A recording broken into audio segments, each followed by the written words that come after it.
Playing outside brings you on a dangerous path. The listener could get the impression that you're just playing wrong. So it's really up to your phrasing. You better end your phrase with the right notes.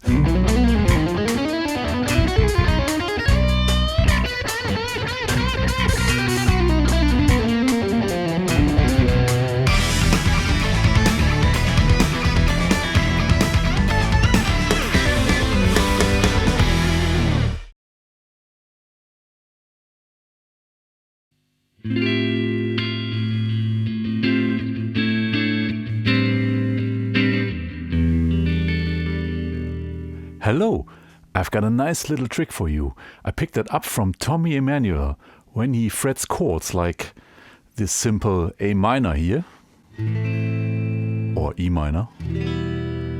Instead of doing it the regular way, using 2 fingers for 2 strings, he uses only 1 finger, means he spares 1 finger. I practiced that too, and I have to say, afterwards it turned out to be more beneficial to my playing than I first expected. I recommend to try this.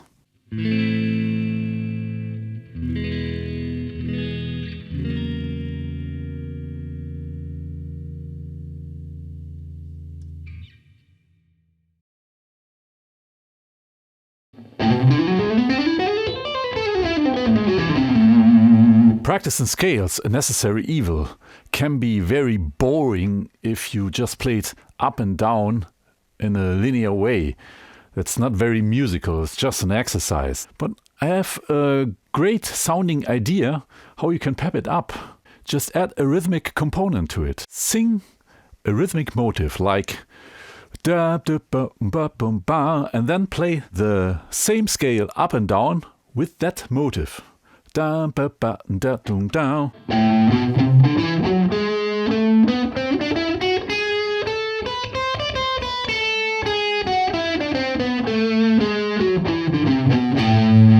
This is fun to do, and it automatically converts your practice in scales into music.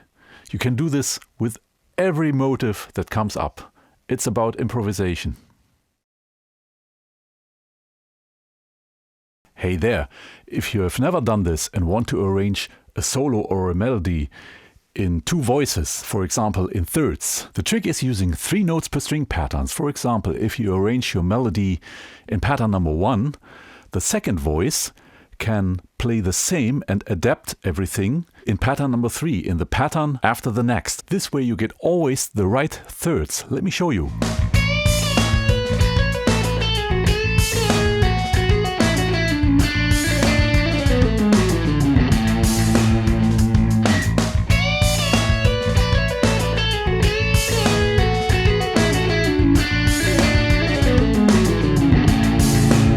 Very easily we can also add a third voice by playing the same in pattern number 5.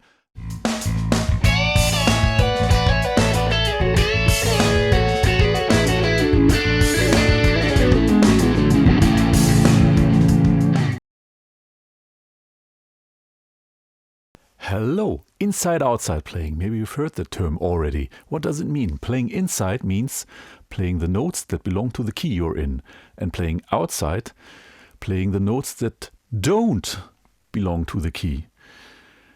You can call them wrong, but you can also call them exciting notes, dissonances that create excitement.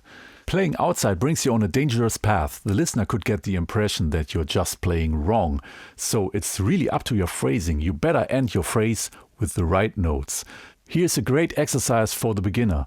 Use a regular pentatonic shape, play your usual phrases, and in between move out of position and go back in.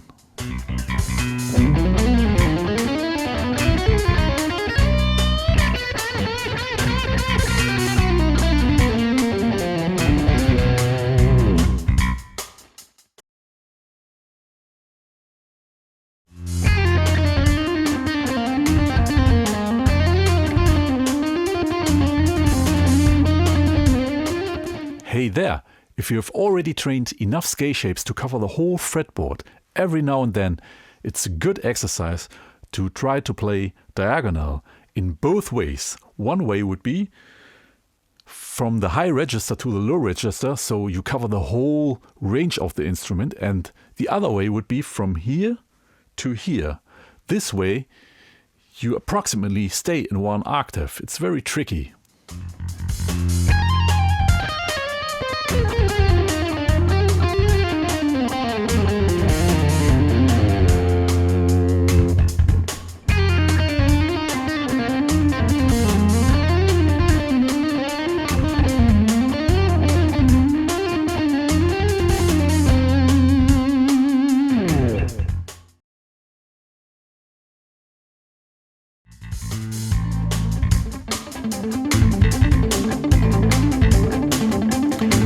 There.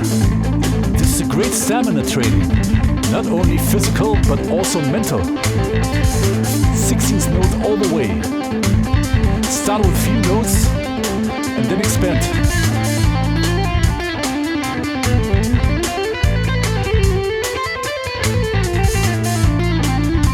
Very important, never stop.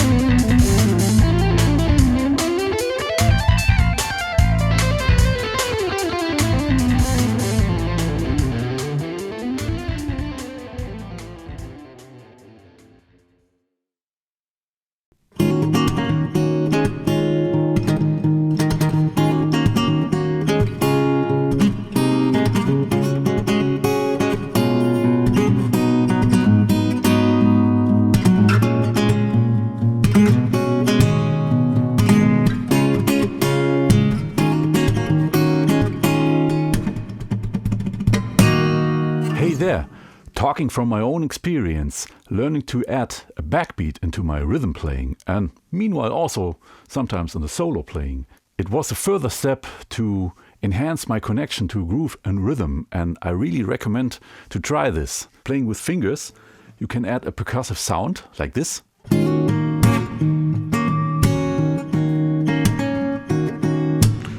Playing with the plectrum, just add harder strokes or also that percussive sound.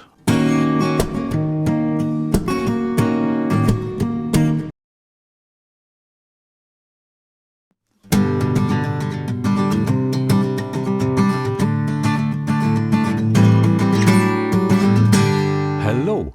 In Irish folk music, guitarists very often play triplet grooves with a unique strumming pattern, making use of that when playing at least 2 strings on a guitar. Down and up strokes never sound the same because we never hit the strings the same time. Instead of playing with the conventional alternate strumming technique, imagine you're playing a shuffle groove but only using downstrokes. But to do so, you always have an upstroke in the air before the next downstroke. And the Irish strumming technique is about playing that upstroke.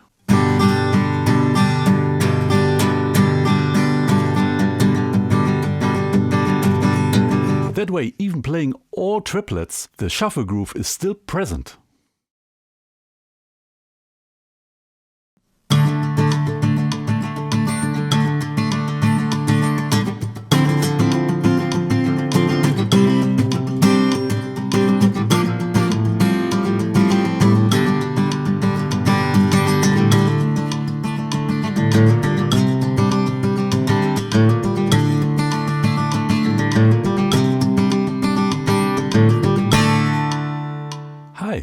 This time I'll take the idea of my former short about the Irish way of playing triplet grooves and adapt it to a 4-bar with 16th notes. To do that, I'm gonna subdivide a 4-bar with 16th notes into 4 times 3, 1 times 4. 1 to 3, 1 to 3, 1 to 3, 1 to 3, 1 to 3, 4. This creates an amazing groove.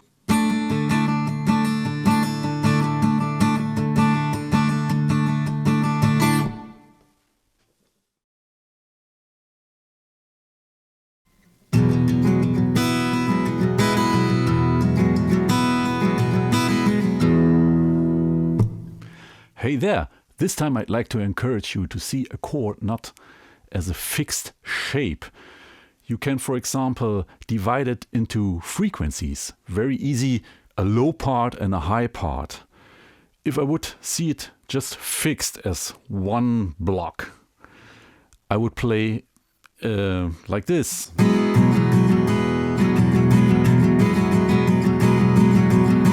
And I see many guitarists doing this. But very soon it can be very boring. And if you think about it in the low and the high part, you can use it as a kind of dynamic in your groove.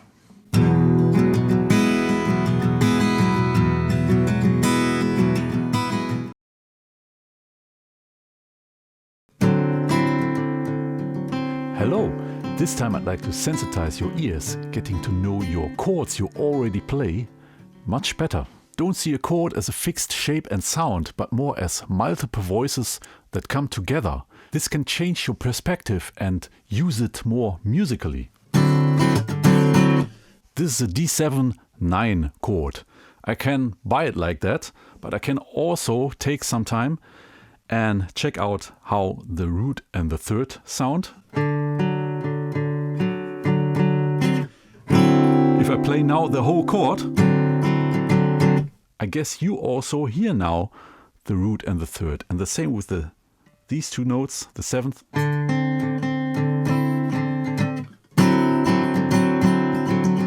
Now you can hear them in the chord. And these.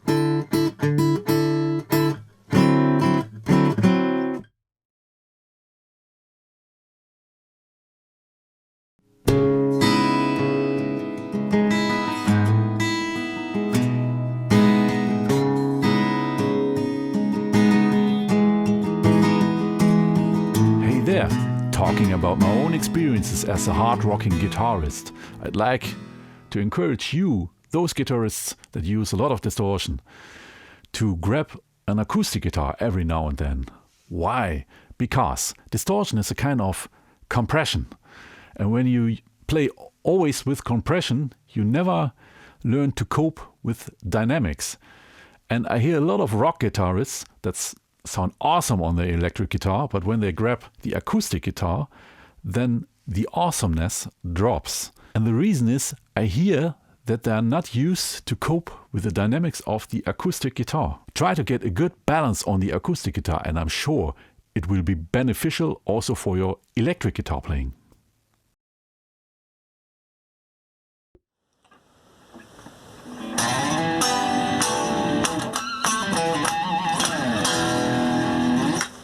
Hey, every now and then I get the question, what kind of plectrum do you use?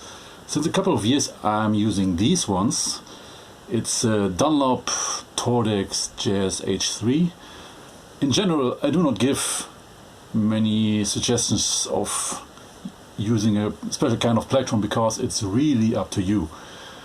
I can only recommend what I prefer. I prefer them to be really pointy because in my opinion, the response is more defined, and I like them not too thin because it gives you a much greater dynamic range.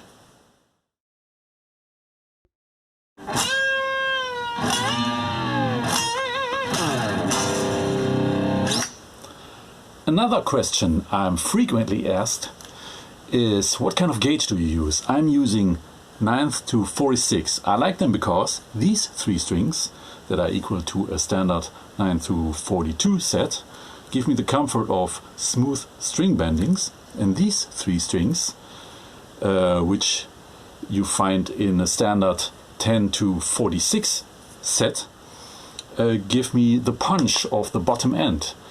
And actually I like the graduation from each string to another more than in a standard 9 to 42 set. So my recommendation is, if you are into 9th, check also these hybrid sets. Hey there! Back then in the 90s, when I studied jazz guitar at the conservatory in Arnhem in the Netherlands, American jazz and blues guitar player Scott Henderson came over for a workshop, and that was a key moment in my guitarist life, because at one point he told only by listening you could make a difference between a non-professional improviser and a professional improviser. The non-professional improviser, when there is a key change in his solo part, would stop his phrasing and start new in the new key. And the professional improviser would take his idea he started in the first key and would take it over the border into the next key. And yeah, that made me thinking.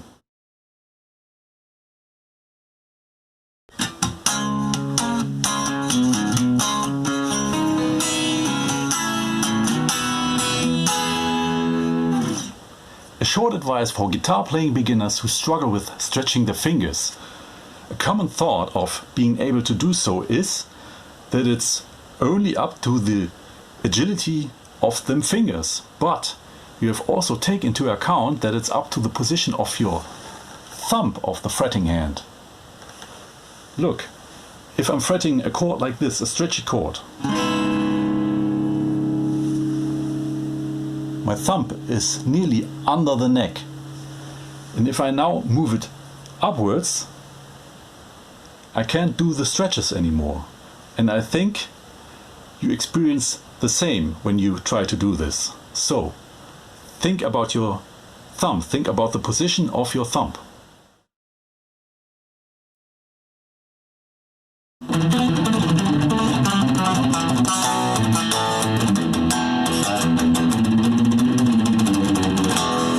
Hey there, another tip for guitar starters. Picking technique.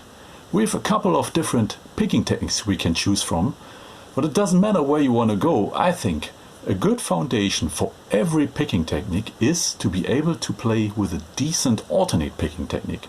And there's one mistake that is done a lot of times when starting to practice in this. Students a lot of times wonder why it sounds like this. And that's in most cases because they're holding their pick too flat against the string. You have to angle it a little bit this way or this direction, so the string can glide over the edges, can roll over the edges, and that's kind of mandatory for getting a flowing movement. Hello, a short advice for the electric guitar beginner. I want to talk about volume control. From my students I know that right in the beginning some technical things are not so clear. You have your sound you like and you just want to make it quieter or louder. And a lot of my students try to achieve that on the guitar by turning the volume knob. But if you do this, you change the sound. If you play with distortion, for example, and you turn the volume down on your guitar, you give less signal to the amp and it will saturate less. Listen.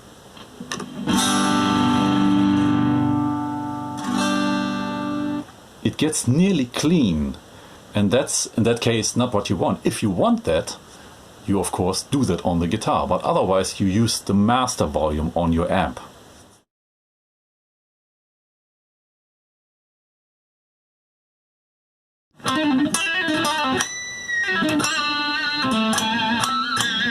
Hello! In a former video I told you about the plectrum I play since a couple of years, and that I in general like them to be not too thin to get a greater dynamic range, and I like them to be very pointy to get a more precise attack, and I like to add something to it. I like them also to be somewhat smaller. This one is a Dunlop Tordex Jazz H3, and for what reason ever most of them smaller plectrums are called Jazz, don't know why. And why do I like them more? Because they get me closer to the strings. I like to do them thumb harmonics or artificial harmonics, don't know also how it's precisely called.